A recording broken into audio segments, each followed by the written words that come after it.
This week on the Spotlight, we talked to the lefty, Hector Santiago, and he has some interesting stuff to say. You'll witness it. We flash back when Mark Buehrle was with the White Sox 10-ish years ago. Holy cow. We also flash back to the mid-90s when you-know-who was doing you-know-what. Kaboom. And we go back into the 80s. The Red Baron speaks at the Confines this week. Check out my website, benkowski.com, for my weekly article and up-to-the-minute trivia sites. From wherever Chicago sports teams are making news, it's the 25th year of the Sports Spotlight. Flowers for every imaginable occasion at Lansing Floral Shop. Call them at 708-474-1212. They deliver. You've got to get to the Dirty Sock for my trivia. Wednesday, September 5th at 7:30 p.m. and again on the 19th at 7:30 p.m. They're conveniently located at 93rd and Roberts Road. You can eat, drink, and play at the Dirty Sock. Be there. Want to get a haircut from a great hairstylist? Call mine, Rose Murillo, 312-726-2201. With a 30-year Southwest Side tradition, Huck Finn is open 24 hours to serve you with great breakfasts like the Becky Thatcher, soups, great lunches, 1/3 pound burgers, clubs, and much more. Dinners from seafood to steaks to pasta, great donuts, and ice creams. With 3 locations at Archer and Damon, 67th and Pulaski, and 105th and Cicero. Stop in today. You know Huck Finn is open. Time to get to Tanks, a very fun bar at 124th and Western. They got the outdoor beer garden going strong in this beautiful weather. Beanbag games. They're open Monday through Friday at 10 a.m., Saturday and Sunday at noon. You can watch the Sox, you can watch the Cubs, your favorite NFL games, daily specials, Tanks 124th and Western. Hi, my name is Rose, and I've been a skilled hairstylist for over 10 years. I specialize in men's haircuts and in corrective color. Come visit me at Salon 203 at 203 North LaSalle, 312-726-2201. And while you're at it, come in and get a shoe shine and a shave. It's a great place where a man can be a man. Since 1967, El Jardín has been serving the finest Mexican food. Before, after, or during ball games, located conveniently just 3 blocks south of Wrigley Field, 3335 North Clark. Whether there's a game or not, you still get hungry, and El Jardín has great service, great food, and great drinks. I've enjoyed every meal I've had there, and you will too. So get to El Jardín for great Mexican food at 3335 North Clark Street in Chicago. You'll be glad you did. If the White Sox win this division, one of the keys will have been the great performances by the very young bullpen. And one guy in particular who we're talking to in this next segment started off red hot, cooled a little, went to the minors a little, and he's back strong. And it'll be very interesting to see how he adapts to his new situation. Let's get into it right away. I always get a kick out of hearing the story of the left-hander being a left-hander. With less than 40 games to play, every play is magnified. And I'd just like to get a little of your feel for being in the pennant race. You've been around the club a bit now. You kind of have a handle on what's going on. Tell me what it feels like. I mean, it's exciting, you know, coming out of spring training. A lot of people had doubt in us and didn't know what we were going to do and what we were capable of doing. And, you know, pretty much we're showing everybody up, and we're in the hunt to, you know, making the playoffs and hopefully go for a run at the championship. Well, you know, you came in early and, you know, you were thrust in a tough situation. And, you know, you've stayed with the big club throughout and just keep battling. How does it feel? I mean, it's great. You know, I mean, coming in as making the team as a closer was exciting. It was a, you know, great opportunity. You know, I didn't hold on to it that long, but you know, it was a great experience. Just a learning experience for me and, you know, for Robin and for everybody. But just grinding it out and, you know, stretching out and going down to AAA, make a few starts and coming back up and being back in the same position that we are, you know, first place, and trying to give them, you know, the opportunity to win games. Talk about some of the situations that you were in when you first started to realize, you know, that you were staying in the major leagues, like maybe a couple guys on base situation you got out of, or you know, against a particular team. I mean, you know, it was a few times. Like, I mean, I come in with bases loaded a couple times against Kansas City after Peavy. I came in with bases loaded, you know, just trying to go after guys and get him out of the situation. You know, he's pitched well for us the whole year, and just trying to keep him, you know, with a great game and keep us in the chance to get wins. But yeah, coming in big situations like behind Nate, I did it 2 times, and just trying to come and let them know that I can come into big situations like that. You know, hopefully for later on in the season, the playoffs, to get out of the same situations then. Now, what were your roots in baseball? Where did you grow up? What players did you like, and who were your heroes? I grew up in Newark, New Jersey. I mean, I watched a lot of Andy Pettitte and John Franco growing up. Those are like 2 main lefties that I admired and loved watching them throw. But those are like 2 guys that I really followed. So kind of one of each. So it was kind of a situation where you maybe liked the reliever and you maybe liked the starter, huh? Yeah, I mean, I grew up, you know, all my life as a starter. I threw out of the pen. I mean, you know, in high school and college, they use you as whatever they can use you as. You know, I mean, if you start today and they need you tomorrow, you're in there. That's how, you know, it's a little different up here, because if you're a starter, you're a starter. You're a reliever, you're a reliever. But you know, throughout my whole career, high school and summer ball and fall ball and all that stuff, I did it all. I mean, I did everything. So I mean, just watching them generally pitch, not really whether it was a reliever or starter, just watching them pitch. A couple of the guys in your bullpen that I talked to, they were position players pretty late into their career. How about you? What was the latest that you were playing another position? I played all the way up to college. I played outfield, first base.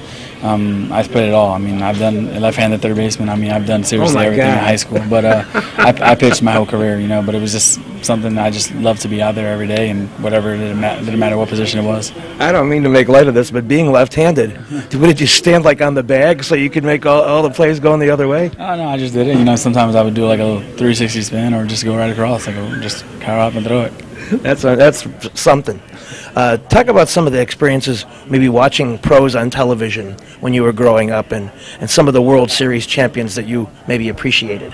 Oh, I mean, you know, like in our house, everybody was a Yankee fan, so we usually, you know, watch, and the Yankees seemed like in like every World Series. Yeah. So I mean, you know, watching Jeter and all these guys just, you know, going out and doing their thing every single day was like, you know, amazing to watch. You know, him especially, he was like most guy that stood out to us. I mean, he was in our house like their favorite player, you know. But you know, so watching him going out there and grind and get it done every night was something special to watch.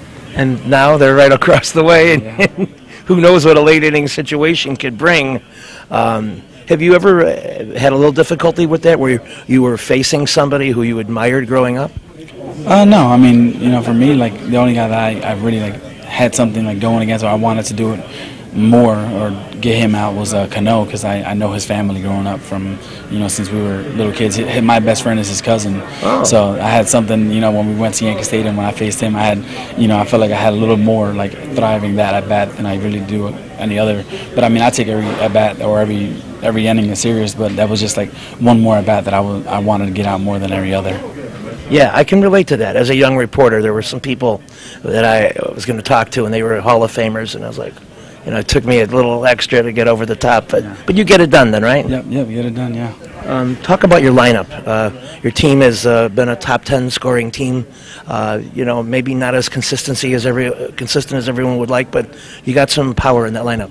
Oh yeah, I mean, we've been hitting. I mean, we've obviously got the long ball down packed. That's a big part of our game, but you know, we get those clutch hits sometimes here and there, but I mean, it's definitely a little inconsistent. We wish it was a little more, but I mean, we've got a lineup that can, you know, definitely push us into the World Series and get us through the playoffs.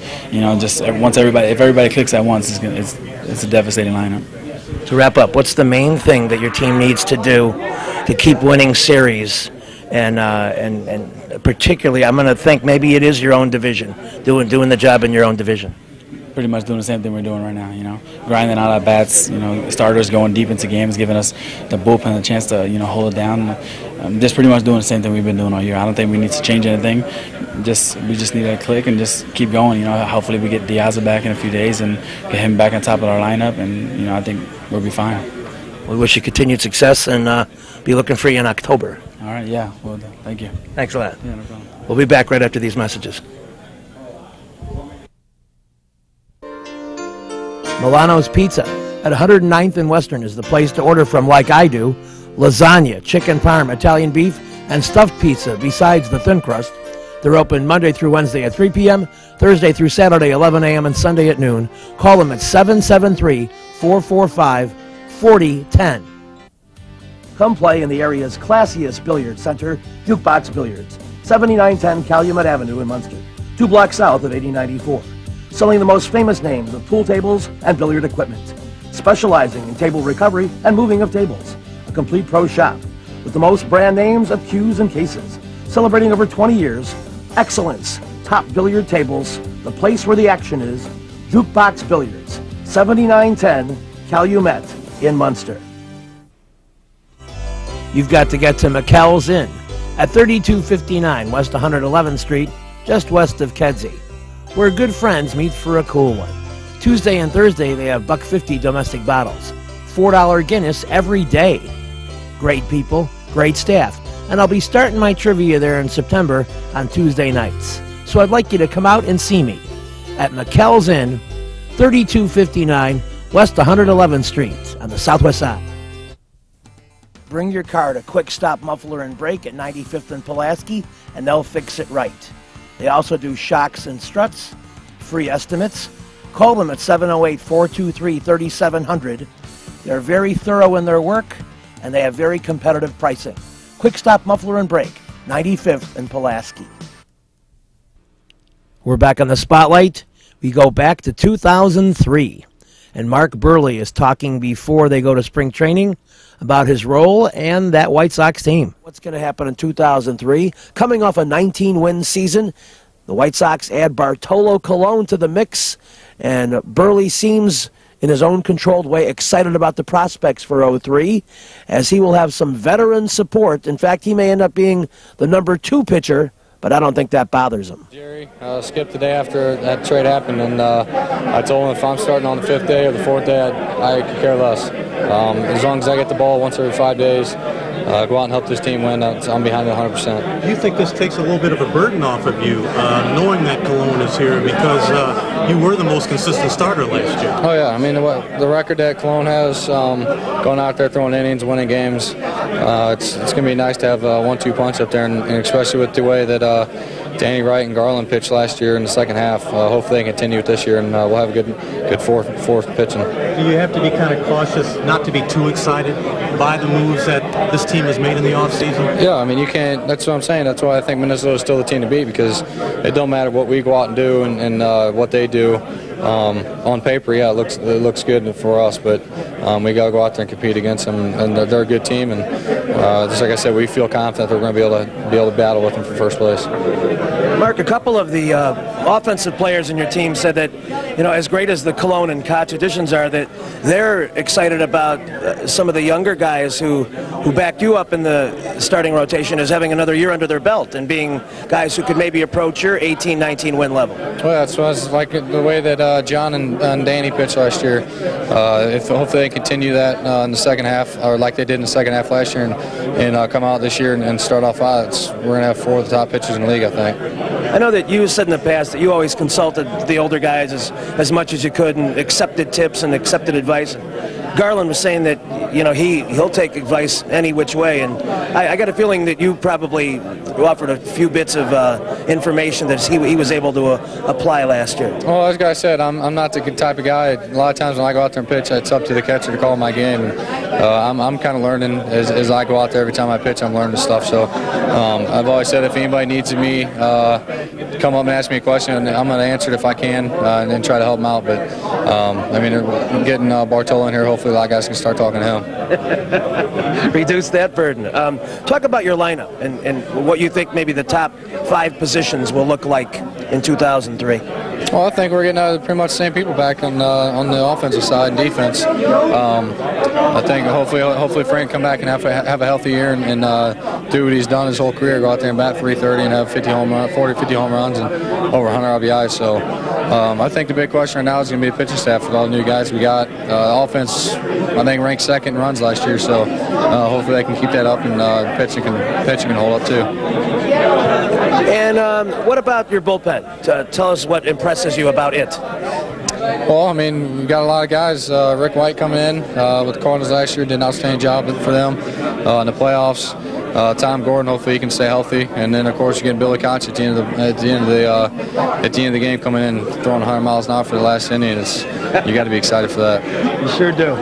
Well, if you have any message to the fans, what would it be for 2003? Well, I think it's going to be an interesting year, especially with all the pitchers that we got, and we got a couple defensive players that hopefully signed Brian Dahlbeck to a minor league deal, and he's had a good career with Boston so far, so hopefully he can come in and make the team, and I don't know, it's only time will tell, but I think it's going to be an exciting time. Cool. We flash back the NBA Finals 1991 fourth quarter. And Michael comes back with a jump shot to put the Bulls ahead by 1. And then once again, MJ on the break. And the Bulls score 10 in a row to take the lead. With 7 minutes left in the game, Magic with the big drive. LA up 80-78.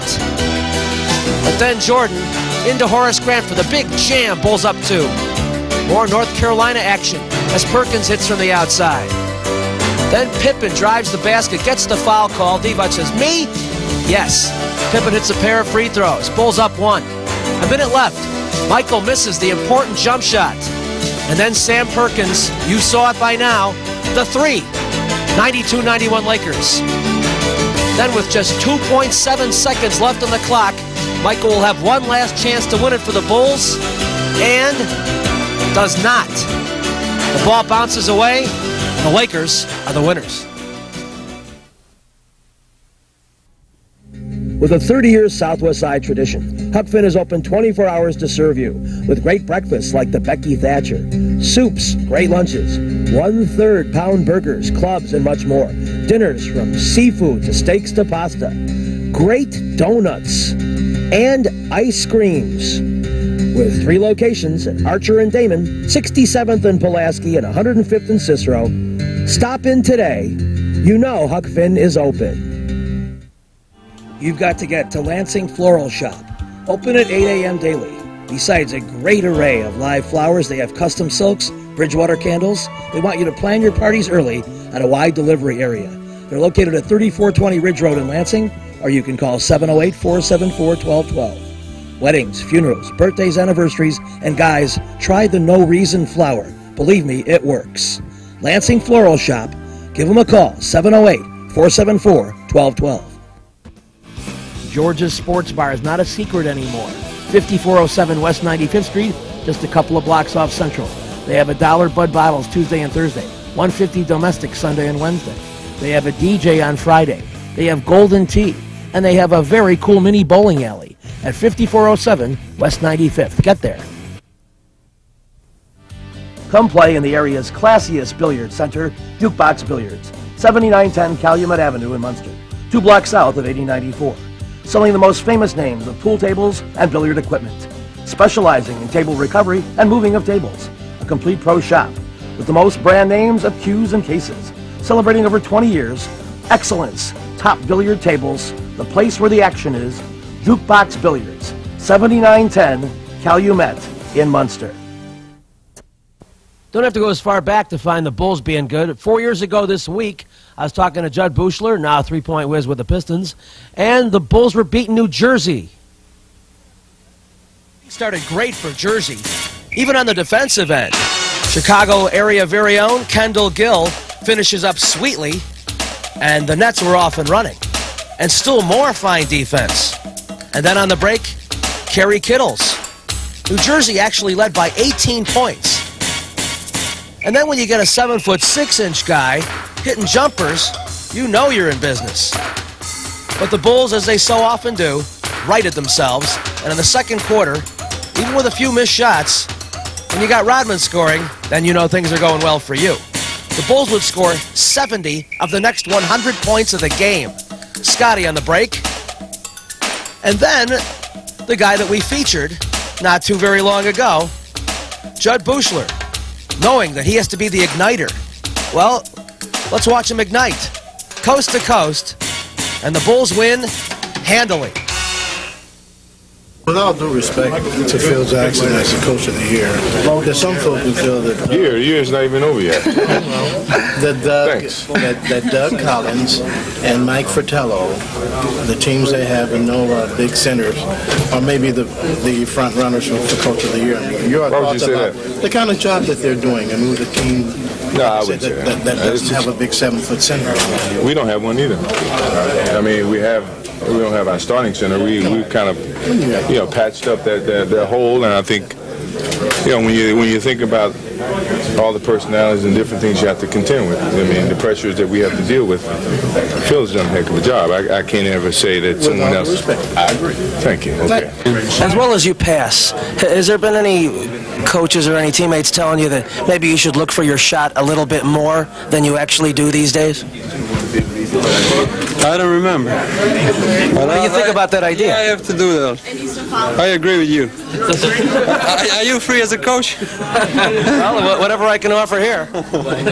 Go ahead and take it sometimes. I mean, there are times you pass up a shot and you're open. Yeah, I do. I do that, but when I feel that I'm hot, that I can score, I'm not going to pass a shot. It's just that, like tonight, I felt that we had a game under control, and we had a chance to talk to Mike Ditka after the game, and he goes into this big tent and talks to hundreds and hundreds. There was over 700 media members after the 49ers game, and Mike Ditka had some interesting thoughts about what made the Bears win. The leader of our defense is Vince Tobin, and he does one outstanding job.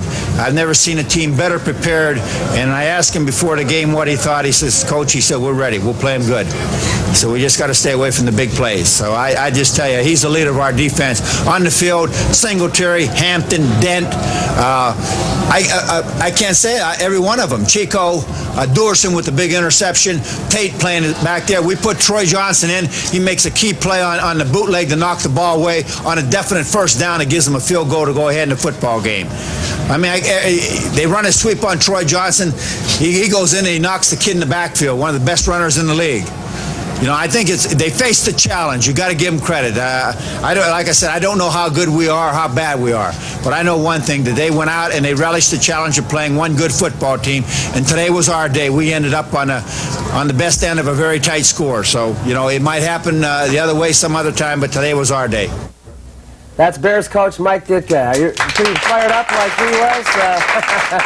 And he was just snapping off those words. You could tell that he was trying to contain himself. But it was hard to after beating a classy team like the 49ers. Yes, it was. You know, we owe the 49ers from last year. We went out there and got ambushed. But, you know, going into the practice last week, you know, everybody pretty much concentrated on what they had to do going into this game, and that's what happened. We went out there, and the Bears' defense kicked their butts, and that's what we needed. Now, to develop a little bit more about after San Francisco got on the board early, you guys mounted some pretty good drives. But I guess most notably, close to the end of the second quarter there, you really couldn't push in scores that would kind of put them behind the 8 ball. They always were so close. Well, you know, it's been like that with our offense pretty much the last 3 weeks. We get so close, you know, we're just an inch away of really blowing our opponents out, but we're just coming up short. Now, what about yourself? Emerging as a guy who's been the big play man lately, and you got to like the situation where Jim McMahon looks to you in crucial plays. Oh yeah, you know, I tell you what, you know, for any receiver, when he steps out on the field, you know, he wants to catch the ball, and when you know that when you run a route or a pattern, you know the ball's going to come to you, and that's a great feeling. And I believe right now Jim McMahon has a lot of confidence in me and the rest of the receivers out there, and when I get out there, I'm just ready to catch the ball because I feel that I can get open, and I know Jim's going to get the ball there. I eat antipasta twice just... Salerno's Restaurant and Pizzeria at Grand and Racine is the place to go before United Center Pavilion, Bulls, Hawks, Cubs, and Sox too. Dine in or carry out with great family recipes, including homemade pastas, steaks, seafood, a great fun bar area. Meet people. Have a tremendous time. At Salerno's Restaurant and Pizzeria, Grand and Racine, you'll find a great variety of foods for you to enjoy at Salerno's.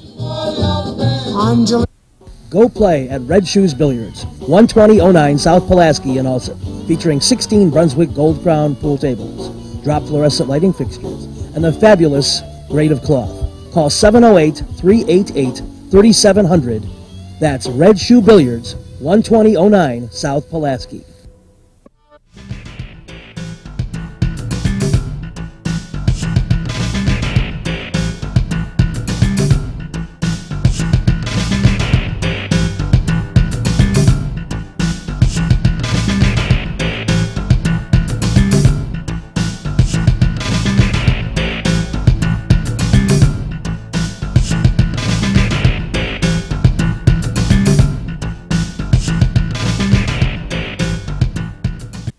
Lindy's Chili, Gertie's Ice Cream at 110th and Kedzie has it all.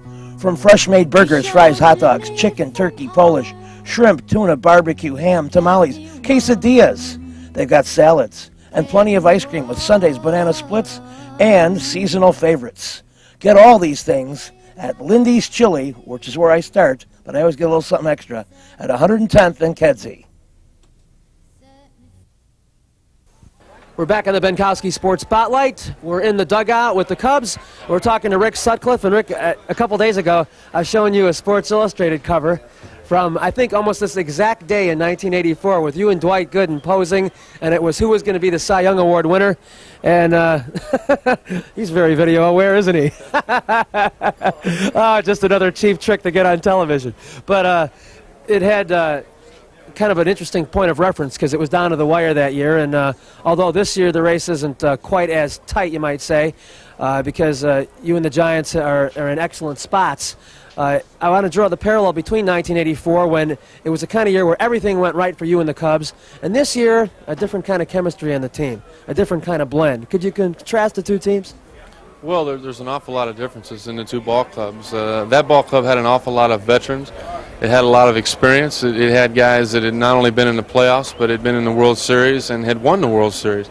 I don't believe this club has anyone that's ever played in the World Series. So, you know, there's an awful lot of young players, but as has been said for a long time, as Zimmer's repeated all year, you know, I'll take a 3-run homer over experience any day of the week, and that's what we've been getting.